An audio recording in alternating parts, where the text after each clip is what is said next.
पासवान की पहली पुण्यतिथि में शामिल हुए सीएम नीतीश। श्रद्धांजलि देकर सीएम और राज्यपाल ने दिवंगत नेता के कार्यों को किया याद। हम प्रवक्ता दानिश रिजवान ने दिया चिराग को सुझाव, चाचा से माफी मांगकर एक साथ अपने पिता के सिखाए रास्ते पर चले चिराग। उपचुनाव को लेकर आरजेडी के विधायक दल की बैठक में चुनाव की तैयारी और रणनीतियों पर चर्चा। तेजस्वी यादव की अध्यक्षता में बैठक।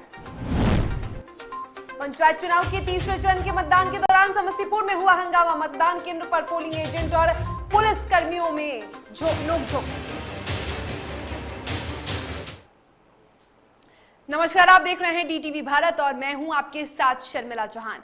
लोक जनशक्ति पार्टी के संस्थापक रामविलास पासवान की पहली पुण्यतिथि पर लोजपा कार्यालय में राष्ट्रीय लोक जनशक्ति पार्टी के द्वारा आयोजित कार्यक्रम में मुख्यमंत्री नीतीश कुमार शामिल हुए। वहीं सीएम नीतीश कुमार के साथ ही बिहार सरकार के मंत्री विजय कुमार चौधरी और मंत्री महेश्वर हजारी भी शामिल हुए, जहां सभी ने दिवंगत नेता रामविलास पासवान की पुण्यतिथि के मौके पर श्रद्धांजलि दी और दिवंगत नेता रामविलास पासवान के कार्यों को याद किया। इस मौके पर बिहार के राज्यपाल फागू चौहान भी शामिल हुए और उन्होंने भी भावभीनी श्रद्धांजलि अर्पित की। वहीं सीएम की अगुवाई करते हुए केंद्रीय मंत्री पशुपति कुमार पारस और सांसद प्रिंस कुमार भी नजर आए। तो प्रिंस राज और पशुपति पारस दोनों ने सीएम नीतीश कुमार और राज्यपाल की अगुवाई की। सीएम नीतीश कुमार और राज्यपाल फागू चौहान ने कार्यक्रम का हिस्सा बनकर रामविलास पासवान को भावभीनी श्रद्धांजलि अर्पित की। तो तस्वीरें आपको पटना की दिखा रहे हैं, जहां लोजपा कार्यालय में आज रामविलास पासवान की पहली पुण्यतिथि का कार्यक्रम आयोजन किया गया था।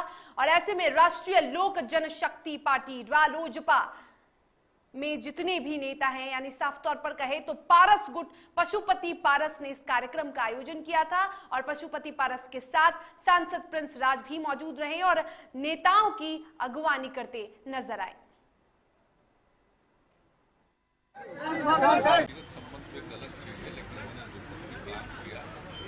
इस तरह से कोई उम्र नहीं थी उनके जाने की, लेकिन कुछ तबीयत उनकी ऐसी हो गई कि जिसमें वो चले गए तो सब काफी तकलीफ हुई। लेकिन अब उन्होंने जो काम किया है और जिस प्रकार से लोगों के साथ उनका संपर्क था, उसको पूरा भरोसा है कि अब आप सब लोग उस चीज को कायम रखेंगे बेसिकली। और उनके प्रति हमारी श्रद्धा है वो तो हम सब दिन रखेंगे, उनके प्रति जो आदर का भाव वो सब दिन रखेंगे और उनकी स्मृति को लोगों के बीच तक पहुंचाने के लिए जो कुछ भी जरूरी काम है वो सब भी किया जाएगा। सर, पारस जी ने आपको पत्र दिखाया है? हाँ, हम तो दिया सुन।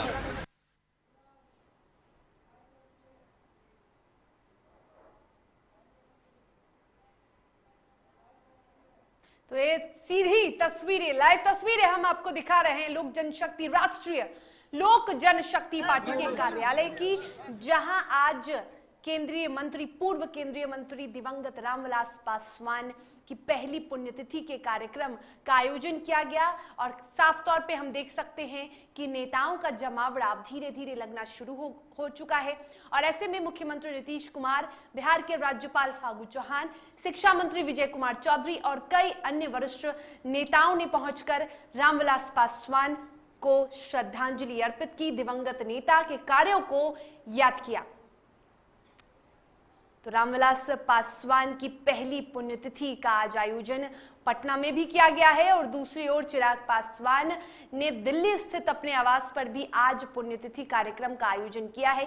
कई दिनों से चिराग पासवान इस तैयारियों में जुटे हुए थे और फिलहाल चिराग पासवान दिल्ली में है, तो दिल्ली में भी कार्यक्रम का आयोजन किया गया है पहली पुण्यतिथि के मौके पर। और ऐसे में प्रधानमंत्री नरेंद्र मोदी के भी कार्यक्रम में शामिल होने की संभावना जताई जा रही है। बिहार में मुख्यमंत्री नीतीश कुमार इस कार्यक्रम में शामिल हुए हैं, जहां पशुपति पारस यानी रामविलास पासवान के छोटे भाई ने इस कार्यक्रम का आयोजन किया है। और ऐसे मौके पर हम सांसद प्रिंस राज को देख सकते हैं, केंद्रीय मंत्री पशुपति पारस को देख सकते हैं, किस तरह से वो मुख्यमंत्री नीतीश कुमार और अन्य नेताओं की अगुवाई कर रहे हैं।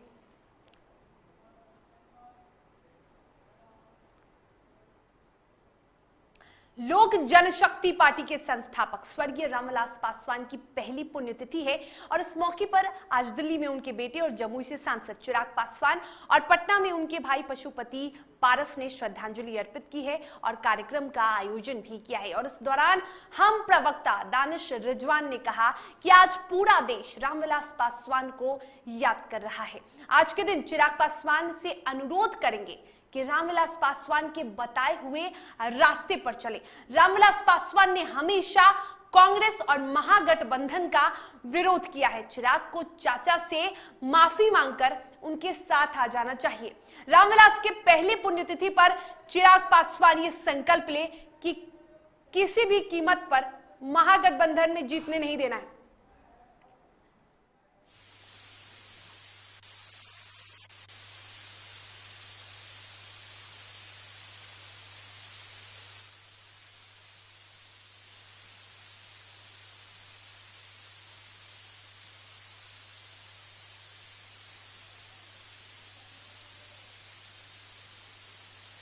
तो केंद्रीय मंत्री गिरिराज सिंह भी रामविलास पासवान को याद कर रहे हैं और साफ तौर पे गिरिराज सिंह की लाइव तस्वीरें हम आपको दिखा रहे हैं और उनके साथ विधायक कुंदन सिंह भी मौजूद हैं। रामविलास पासवान को याद करते हुए गिरिराज सिंह भी उनकी कार्यों की बखान कर रहे हैं।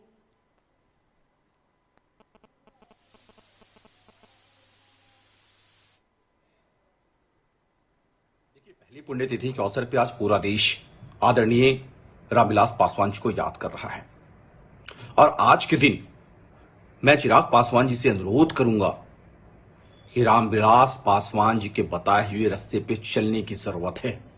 रामविलास पासवान जी ने हमेशा कांग्रेस और महागठबंधन का विरोध किया था। वैसे स्थिति में अब ये वक्त आ गया है कि चिराग पासवान जी को भी महागठबंधन की एजेंटी छोड़कर अपने चाचा से माफी मांगकर उनके साथ आ जाना चाहिए। यही वक्त और राजनीति का तकाजा कहता है। रामविलास पासवान जी ने लोक जनशक्ति पार्टी को सींचने का काम किया है, लेकिन आज अगर लोजपा बर्बाद हो रही है तो इसका सबसे बड़ा कारण है। इसलिए पहली पुण्यतिथि पर चिराग पासवान जी संकल्प ले कि किसी कीमत पर तारापुर और कुशेश्वर स्थान में महागठबंधन के कैंडिडेट को नहीं जीतने देना है। वहां से जो वो वोट कटवा के लिए अपने कैंडिडेट उतार रहे हैं ताकि महागठबंधन जीत जाए, इससे रामविलास पासवान जी की आत्मा को चोट पहुंचेगी। चलिए एक बड़ी खबर आपको बता देते हैं। बड़ी खबर इस वक्त की, पथ निर्माण मंत्री नितिन नवीन ने बड़ा बयान दे दिया है। नितिन नवीन ने ये कहा है कि आरजेडी के स्टार प्रचारक की सूची से बाहर होने पर उन्होंने साफ तौर पर तेजस्वी यादव तेजप्रताप पर निशाना साधा है। उन्होंने साफ तौर पर कहा है कि तेजस्वी यादव ने तेजप्रताप यादव को ये बता दिया है और राजद पहले लालू परिवार का हुआ करता था, पर अब तेजस्वी यादव ने आरजेडी को अपने कब्जे में ले लिया है। बड़ी खबर, नितिन नवीन का बड़ा बयान सामने आया है। उन्होंने कहा है कि तेजस्वी ने तेजप्रताप को आईना दिखा दिया है। तो तेजस्वी और तेजप्रताप दोनों पर निशाना साधा है पथ निर्माण मंत्री नितिन नवीन ने। उन्होंने कहा है कि पहले आरजेडी लालू परिवार का हुआ करता था, लेकिन अब आरजेडी तेजस्वी यादव के कब्जे में है। चलिए इस पर अधिक जानकारी के लिए हमारे साथ ऋतिक सुमन हमारे सहयोगी मौजूद है। ऋतिक, आरजेडी अब तेजस्वी यादव के कब्जे में है, बड़ा बयान नितिन नवीन का सामने आया है। देखिए शर्मिला, भाई भाई की लड़ाई सदियों से चलती आ रही है, लेकिन सत्ता को लेकर जो लड़ाई चलती है उससे भी बिहार पीछे नहीं रहा है। हालांकि बिहार में जिस तरीके से सत्ता को लेकर चाचा भतीजा भाई भाई सामने है, उसकी जीती जागती तस्वीर आप इस वक्त देख सकते हैं मौजूदा राजनीति में बिहार की। ऐसे में जब आप देख सकते हैं कि तेजस्वी यादव पर लगातार ये आरोप लगते रहे हैं कि उन्होंने उनके होते हुए आरजेडी के अंदर तेजप्रताप यादव को उतनी मान सम्मान उतनी इज्जत नहीं मिल रही है, इससे तेजप्रताप काफी दुखी है। और आप देख सकते हैं कि अब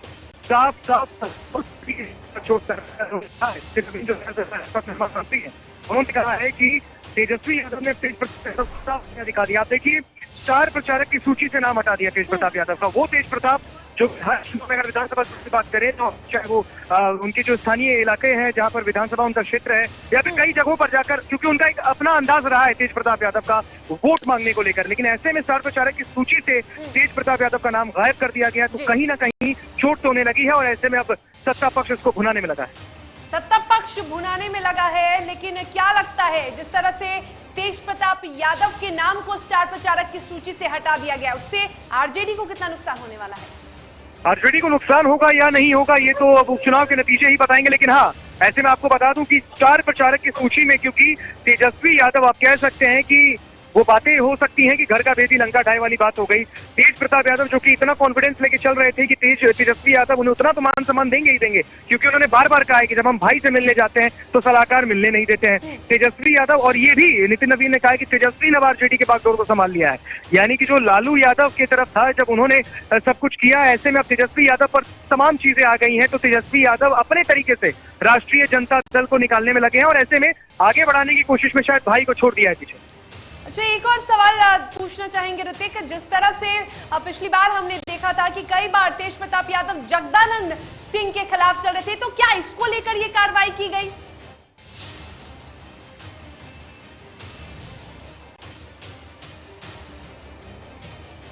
भी उनका नम्र स्वभाव रहता है, लेकिन हाँ, तेज प्रताप यादव काफी गंभीर चोट करते हैं जगदा बाबू पे, और जगदानंद सिंह पे जो बयान लगातार वो देते रहे हैं, उन्हें हिटलर तक करार दे दिया। ऐसे में हमेशा राजद के विरुद्ध जाकर अपनी बातें जो तेज प्रताप रखते हैं, वो ये कहते हैं कि हम सच्चाई बोलते हैं, हम सच बोलते हैं, लेकिन शायद यही सच उनके भाई, उनके छोटे भाई तेजस्वी यादव को नहीं दिख रहा हो। स्टार प्रचारक की सूची से नाम निकाल देना ये बहुत बड़ी बात है, और मुझे लगता है कि समझदार को इशारा काफी है, वो वाला बयान दे दिया है, वो बातें दे दी है, और अब तो देखिए बीजेपी भी कह रहा है कि अब तो इशारा काफी है। लेकिन हाँ, ऐसे में अगर वो बीजेपी में अगर आना चाहते हैं तो भी हम आने नहीं देंगे उनको, क्योंकि बीजेपी डिसिप्लिन वाली पार्टी है और उसमें तेज प्रताप यादव का कोई स्वागत नहीं होगा। लेकिन हाँ, तेज प्रताप यादव को आईना दिखा दिखाई दे रही है, यदि कांग्रेस में शामिल हो गए फिर सवाल एक बार फिर दोहराएंगे शर्मिला। आपने कहा कि बीजेपी में शामिल नहीं हो सकते हैं, क्योंकि बीजेपी नेताओं ने साफ तौर पर कहा है कि बीजेपी में अनुशासन की जरूरत है और तेज प्रताप यादव कहीं ना कहीं अनुशासन का पालन नहीं करते हैं। लेकिन कांग्रेस से जिस तरह हम देख रहे हैं कि तेज प्रताप यादव की नजदीकियां बढ़ रही हैं, तो इसके क्या संकेत हैं? क्या तेज प्रताप यादव कांग्रेस में जा सकते हैं? देखिए, कांग्रेस में जाने वाली बातें हैं, सामने आ रही है, लेकिन इसमें कितनी सच्चाई है वो आरजेडी विधायक जाने। लेकिन हाँ, तेज प्रताप यादव उन्होंने साफ साफ कह दिया है कि कांग्रेस की तरफ से वो काफी उनकी हमदर्दी रही है। आप देखिए, महागठबंधन जो कि मिलकर लड़ने वाला था चुनाव, उपचुनाव, और एनडीए को चोट करने वाला था, लेकिन ऐसे में जब आरजेडी ने, क्योंकि बार बार कांग्रेस ने कहा कि आरजेडी ने गठबंधन धर्म का जो है वो पालन नहीं किया, ऐसे में तेज प्रताप जो कि खुद अपने छोटे भाई से नाराज चल रहे हैं, आरजेडी से नाराज चल रहे हैं, ऐसे में कांग्रेस को भी कहीं ना कहीं यही लगा है कि उन पर ही अभी उन्हें खींचना बहुत ही सही वक्त है अगर तेज प्रताप यादव इधर आ जाते हैं, क्योंकि है बिहार में अगर कांग्रेस के लिए करते हैं तो कांग्रेस के लिए बहुत ही आगे पॉजिटिव रिजल्ट आ सकता है। ऐसे में तेज प्रताप यादव को अपनी तरफ खींचने की बहुत कोशिश कांग्रेस बिहार में कर रहा है। चलिए, खींचने की कोशिश तो है, लेकिन अब देखना यह है कि क्या वाकई आकर्षित होते हैं तेज प्रताप यादव, क्या वाकई वो अपना घर छोड़कर किसी और के घर में जाते हैं या नहीं, ये तो अब देखने वाली बात होगी और ये तेज प्रताप यादव के फैसले पर निर्भर करता है। फिलहाल पथ निर्माण मंत्री का ये बड़ा बयान हमने आपको दिखाया है कि तेज प्रताप यादव को आईना दिखा दिया है तेजस्वी यादव ने। चलिए, आरजेडी की एक और बड़ी खबर हम आपको बताते हैं। इस वक्त की बड़ी खबर यह है कि नेता प्रतिपक्ष ने विधायक दल की बैठक बुलाई है। बैठक में तमाम आरजेडी विधायक मौजूद हैं और बिहार उपचुनाव को लेकर तेजस्वी यादव ये बैठक कर रहे हैं। उपचुनाव में जीत की रणनीतियों पर भी चर्चा की जा रही है, उपचुनाव की तैयारियों पर मंथन किया जा रहा है। तो ये अहम और इमरजेंसी बैठक बुलाई गई है आरजेडी की, जिसमें तमाम आरजेडी के जो विधायक हैं वो शामिल हुए हैं और इस बैठक की अध्यक्षता कर रहे हैं खुद नेता प्रतिपक्ष और आरजेडी के नेता लालू प्रसाद यादव के छोटे बेटे तेजस्वी यादव।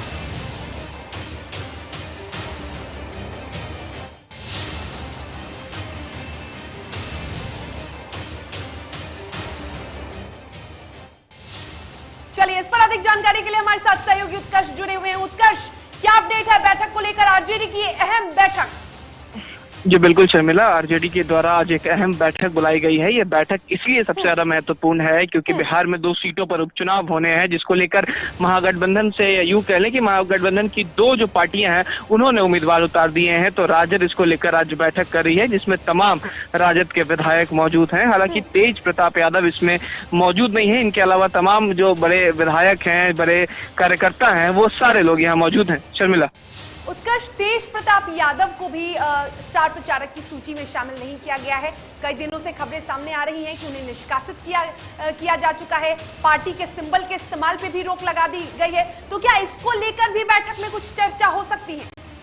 जी बिल्कुल, जिस तरीके से जब हमने बात करने की कोशिश की विधायकों से, तो उनका साफ तौर पर इनकार है इन सब बातों से और कहा है कि तेज प्रताप यादव पार्टी के हैं और पार्टी के ही रहेंगे, पार्टी से विधायक भी हैं। हालांकि जब स्टार प्रचारक के नाम से उन्हें बाहर किया गया तो जरूर कहीं ना कहीं तेज प्रताप यादव का दुख छलका, जिस वजह से वो आज नहीं आए हैं। और कयास ये जरूर लगाए जा रहे हैं कि आज जिस तरीके से बैठक होगी उसमें वो मौजूद भी नहीं होंगे।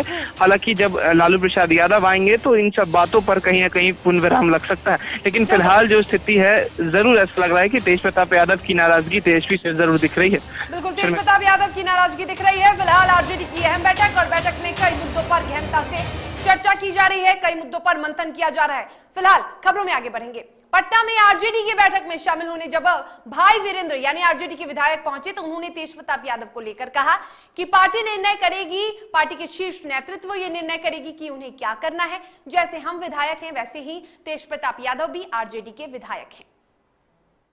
नेता तय करेंगे ना, उस पर हम जैसे वो विधायक वैसे मैं विधायक हूँ, इसलिए वो शीर्ष नेता तय करेंगे किसको कितनी जिम्मेवारी कहाँ दी जाएगी, ये शीर्ष नेता तय। आज बैठक में आएंगे। कांग्रेस के संपर्क में है, लगातार कह रहे हैं कि कांग्रेस ये सब गलत अफवाह है, कोई कहीं से संपर्क में नहीं।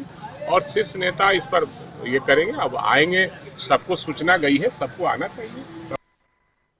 और दारापुर कुशेश्वर स्थान में होने वाले उपचुनाव को लेकर महागठबंधन में घमासान मचा हुआ है, लेकिन आरजेडी महागठबंधन में टूट को खारिज कर रही है। दोनों सीटों पर अलग अलग चुनाव लड़ने को लेकर आरजेडी प्रवक्ता शक्ति सिंह ने अपनी प्रतिक्रिया देते हुए कहा कि कांग्रेस और आरजेडी का दोनों सीटों पर चुनाव में उतरना फ्रेंडली मैच की तरह है।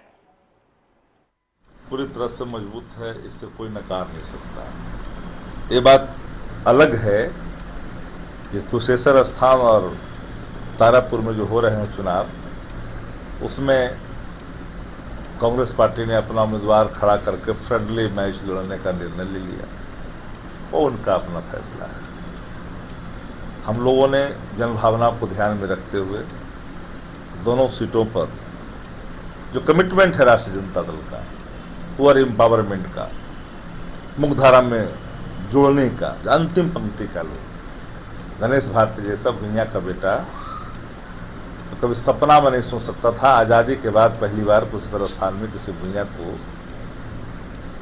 बिहार की बड़ी पंचायत के लिए,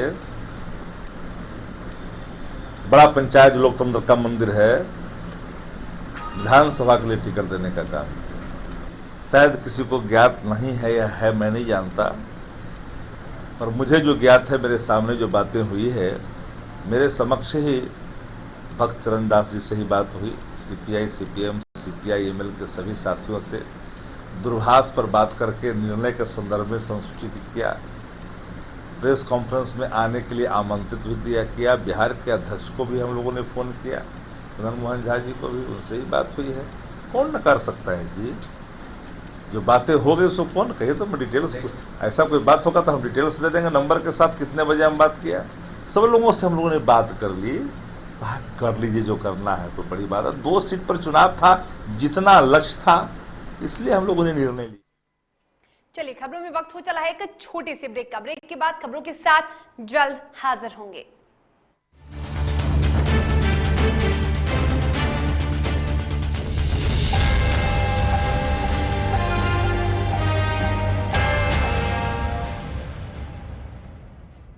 एलीट इंस्टीट्यूट, अगर आपके अंदर चाह है तो एलीट आपकी राह है। आईआईटी हो या मेडिकल, आप चाहते हैं अपने आप को उत्कृष्ट दिखाना, आप चाहते हैं खुद को एक आईआईटीएन के रूप में दिखना या मेडिकल के क्षेत्र में आगे बढ़ना, तो एलीट आपके लिए एक बहुत बड़ी ताकत के साथ आपके सामने है। आइए, खुलिए, बढ़िए, पहुंचिए। Elite institute. दादी, इतने सारे पापड़ बन गए, क्या करे? पापड़, पक्का पापड़, एक्स्ट्रा पापड़, इंस्टा पापड़, कक्कर दादी के छत का पापड़ विद ऑनलाइन प्रेजेंस बन गया धाकड़। फोन पे करके ऑर्डर ही ऑर्डर, सब वाह हो गए इसको खाकर। कच्चा पापड़, पक्का पापड़, चंडीगढ़ टू चेन्नई बढ़िया सापड़। कच्चा पापड़, पक्का पापड़, एक्स्ट्रा पापड़, इंस्टा पापड़। बिजनेस बढ़ाओ इंडिया के फास्टेस्ट 4G के साथ। स्पीड से बढ़ो विद वी गिगानेट। घर चाहिए, मकान चाहिए कि चाहिए दुकान, या फिर चाहिए जमीन जायदाद, वो भी बिना ब्रोकर, बिना कमीशन के, 100% लीगल। अधिक जानकारी के लिए देखिए हमारा खास कार्यक्रम बिल्डिंग बाजार।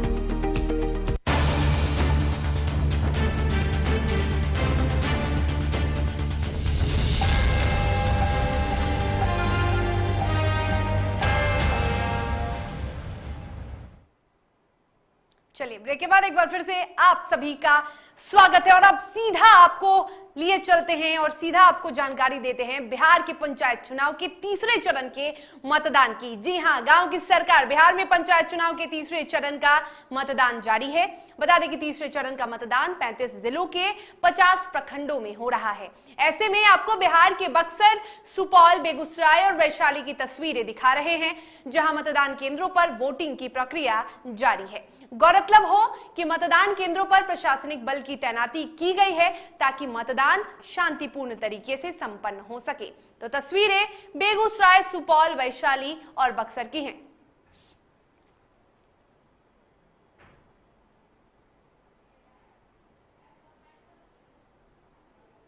तो 35 जिलों के 50 प्रखंडों में मतदान चल रहा है शांतिपूर्ण तरीके से। कई जिलों में मतदान की प्रक्रिया चल रही है तो कई जिलों में हो हंगामा भी हो रहा है और ऐसे में प्रशासन पूरी जिम्मेदारी के साथ अपना काम कर रहा है। बिहार पंचायत चुनाव के तीसरे चरण और सुपौल जिले में दूसरे चरण में आज छातापुर प्रखंड क्षेत्र में मतदान की प्रक्रिया सुबह 7 बजे से शुरू हो गई, लेकिन कुछ मतदान केंद्र सहित माधोपुर पंचायत के बूथ संख्या 98 पर 1 घंटे विलंब से मतदान शुरू हुआ, जिसके कारण मतदाता और मतदान कर्मी को परेशानियों का सामना करना पड़ा। बिहार पंचायत चुनाव के तीसरे चरण का आज मतदान हो रहा है और ये बूथ संख्या 98 है और अभी हम माधोपुर पंचायत बूथ संख्या 98 पे हैं और हमारे साथ यहाँ के कर्मी हैं और इनका साफ तौर पे कुछ शिकायतें हैं। शिकायतें क्या है, सीधे बात करते हैं। सर, क्या नाम है आपका? मोहम्मद अबुल आस। किस पद पे आप हैं? हम P3A हैं। P3 है। क्या समस्या था बताइए, इतना कम मतदान हुआ? ये था, हम लोग मॉक पोल किए तो BU और CU दोनों सही काम कर रहा था। जब रियल पोल में आए तो जिला परिषद का BU में प्रॉब्लम हो गया, वो क्या कहते हैं प्रेस एरर लेने लगा। तो इसका मतलब ठोक ठाक के हम पूरा देखे बटन को, कहीं से जब ठीक नहीं हुआ तो अपने हम सीनियर को फ़ोन किए, सेक्टर पदाधिकारी को, तो उनको आने में थोड़ा सा समय लगा। 1 घंटा के अंदर में वो आए, फिर उसको बदला गया BU को। इसी वजह से हमारे यहाँ मतदान का रेशियो कम हुआ। बिहार में पंचायत चुनाव को लेकर तीसरे चरण का मतदान जारी है, जहां जिले के तुरकोलिया और घोड़ा सहन प्रखंड के 28 पंचायतों के लिए सुबह 7 बजे से वोटिंग चल रही है। वहीं मतदान को लेकर मतदाताओं में उत्साह दिख रहा है। आपको बता दें कि जिले के घोड़ा सहन और तुरकोलिया प्रखंड में हो रहे मतदान को स्वच्छ और शांतिपूर्ण संपन्न कराने के लिए 28 सेक्टर मजिस्ट्रेट तैनात किए गए हैं, जबकि 10 जोनल और 4 सुपर जोनल मजिस्ट्रेट की प्रतिनियुक्ति हुई है। वहीं 210 PCCP की तैनाती हुई है और इसके बावजूद भी जिले के शंकर सरैया पंचायत के बूथ संख्या 11 और 12 पर मुखिया समर्थक आपस में भिड़ गए और प्रत्याशी समर्थकों ने मतदान कर्मियों पर भी गंभीर आरोप लगाए हैं।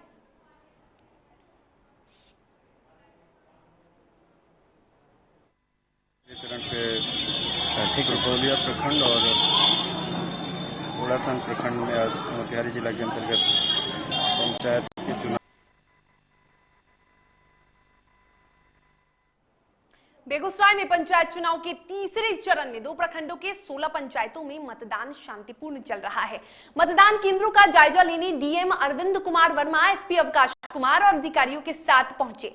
डीएम और एसपी ने मतदान करने पहुंचे मतदाताओं से भी बातचीत की और उनकी परेशानियों की जानकारी ली।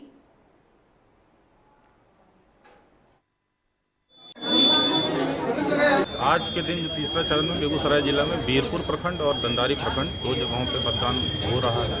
बीरपुर प्रखंड में 119 बूथ हैं, यहाँ पर भी 99 बूथ हैं और हम लोग पर्याप्त संख्या में हर 2 बूथ के लिए एक पेट्रोलिंग मजिस्ट्रेट, उनके साथ पुलिस पदाधिकारी पर्याप्त संख्या में पुलिस पर डिप्यूट किए हुए हैं, जो संबंधित मतदान केंद्र स्थल पे स्टैटिक रह के मतदान संपन्न करवा रहे हैं।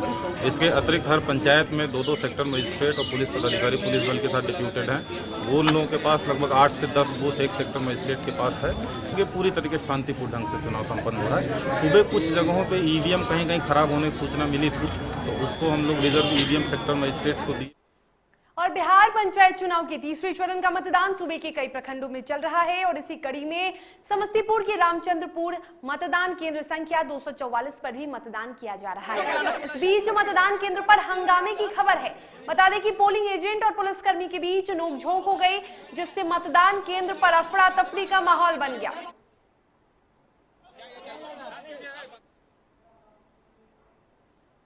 पंचायत चुनाव के तीसरे चरण का मतदान जारी है। जिले के बारून प्रखंड के 16 पंचायतों में मतदान को लेकर मतदाताओं में काफी उत्साह है। मतदान को लेकर जिला प्रशासन ने कुल 228 बूथ बनाए हैं। इन बूथों पर निष्पक्ष मतदान के लिए 64 सेक्टर मजिस्ट्रेट को लगाया गया है।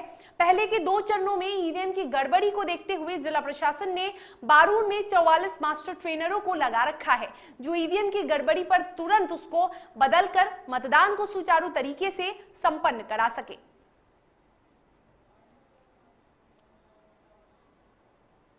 चलिए, और इसी के साथ खबरों के सफर में फिलहाल इतना ही। तब तक के लिए मुझे दीजिए इजाजत, लेकिन आप स्वस्थ रहिए, सुरक्षित रहिए और देखते रहिए DTV भारत। नमस्कार।